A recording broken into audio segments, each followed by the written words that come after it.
Memoir of anti-apartheid activist Ebrahim Ebrahim has been launched posthumously in Cape Town. Titled Beyond Fear, the book documents the former minister's brushes with the law during the struggle years. He died in December, aged 84. Lindsay Dentlinger has that story. Ebrahim Ebrahim was sentenced to imprisonment on Robben Island twice during his revolutionary years, something his comrades say displayed his remarkable fortitude after a young life of adversity.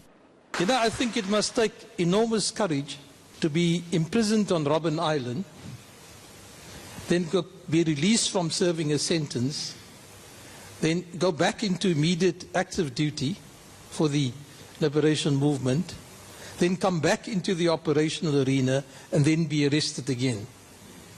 It is courage really of rare precedence in our history and certainly in world history.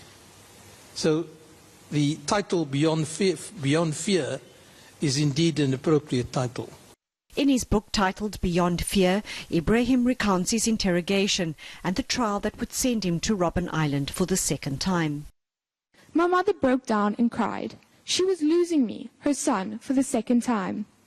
Yes, 20 years was a long term.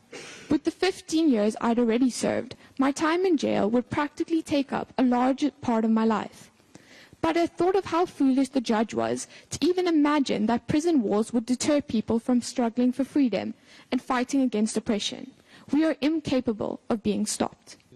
But his comrades say he endured too much. You know, I worry. And I mentioned this in the preface. I had great difficulty writing the preface. I worry about this Beyond Fear because it's almost inhuman. What he went through, you know, we all had solitary confinement, people made to stand on bricks. He had the lot, and he had a kind of super cruelty, something learnt by our Swanepoel, trained by the French in Algeria, very proud of the fact he was trained by the French.